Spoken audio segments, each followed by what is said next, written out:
বন্ধুরা কেমন আছেন সবাই? আশা করি অনেক ভালো আছেন। আজ আমি এমন একটা কাহিনী বলবো যা শুনলে আপনারা অবাক হয়ে যাবেন। গল্পটা পুরো শুনুন, কারণ শেষটা সত্যিই চমৎকার। আর অবশ্যই তোমার ওটা দাঁড়িয়ে যাবে। আমার নাম ফারিয়া, বয়স মাত্র ১-৬। ঢাকার একটা সাধারণ পরিবারে বড় হয়েছি আমি। আমার বাবা দেশের বাইরে কাজ করতেন, বছরে একবার এসে কয়েকটা দিন থাকতেন, তারপর আবার চলে যেতেন। মা সবসময় বলতেন, তোমার বাবার কষ্টেই তো আমাদের সংসারটা চলে। কিন্তু আমি সবসময় বুঝতাম, আমার মায়ের চোখে একটা শূন্যতা আছে, একা থাকার এক নিঃশব্দ বেদনা। আমি যখন আমার ঘর থেকে বের হলাম, তখন মনে হলো আশেপাশে কিছু অদ্ভুত ঘটছে। হঠাৎ পাশের ঘর থেকে ফিসফিস শব্দ শুনতে পেলাম। শব্দটা খুবই চাপা ছিল, যেন কেউ ইচ্ছে করেই আস্তে কথা বলছে। আমি দরজার কাছে গিয়ে দাঁড়ালাম এবং মনোযোগ দিয়ে শুনতে লাগলাম। হঠাৎ মায়ের কণ্ঠস্বর পেলাম, কিন্তু তার গলার স্বর যেন অন্যরকম শোনাচ্ছিল, উদ্বিগ্ন, উত্তেজিত কিংবা ভয় পাওয়া। তার সাথে চাচার কথাবার্তা কেমন যেন চাপা স্বরে চলছিল। দরজাটা ভেতর থেকে বন্ধ ছিল, আর জানালাও ছিল না। আমার কৌতূহল বেড়ে গেল। আমি আস্তে করে তালার ছিদ্র দিয়ে ভেতরে দেখার চেষ্টা করলাম।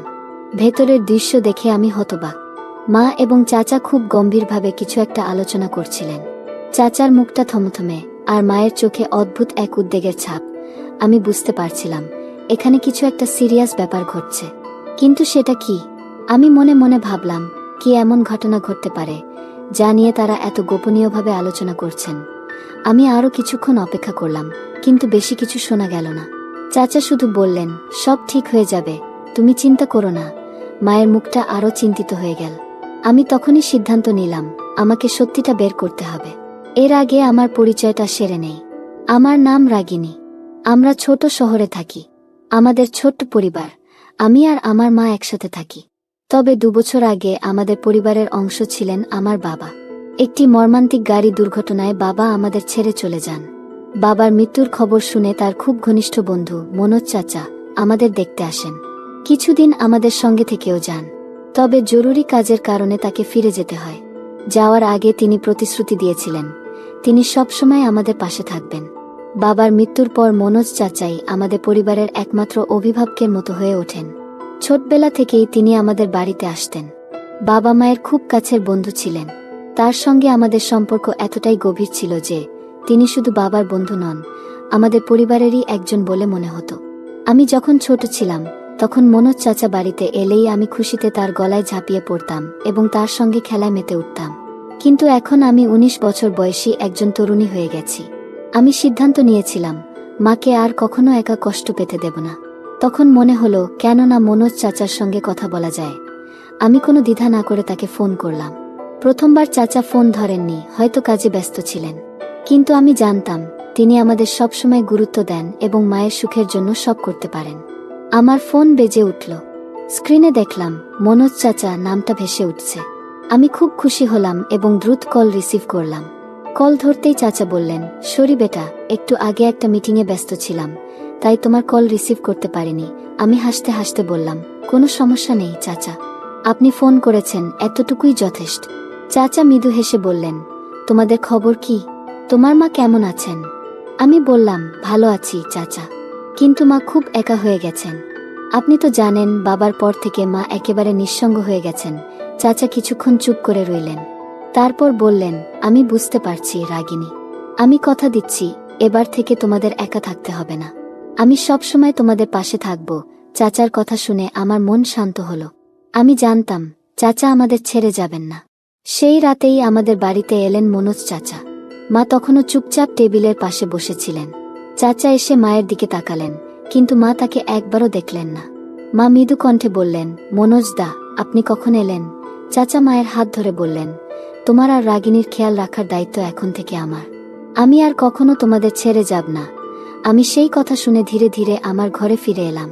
রান্নাঘর থেকে পানি নিয়ে শুয়ে পড়লাম, কিন্তু ঘুম আসছিল না।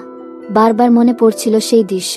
এরপর একদিন সকালে চাচা আমাকে দেখে মুচকি হেসে বললেন, ওহ রাগিনী, আজ তোমাকে অপূর্ব লাগছে।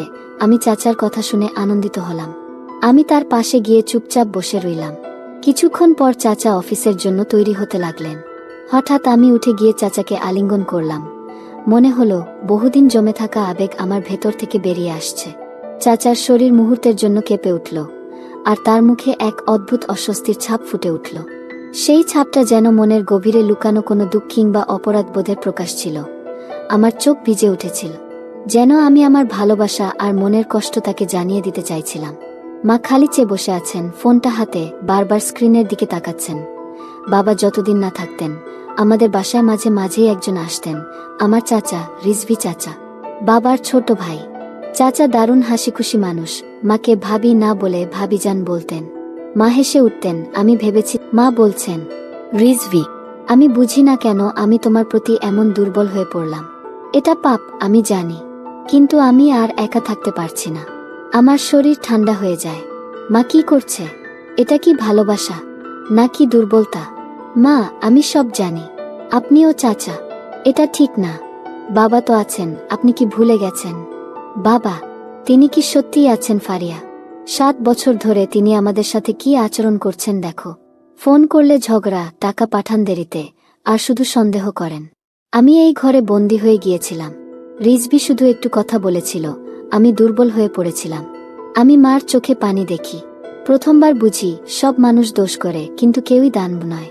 চাচা নিজেই আমাদের বাড়িতে আর আসা বন্ধ করে দেন। মা নিজে থেকেই বাবাকে কল করেন, সব সত্যি বলেন।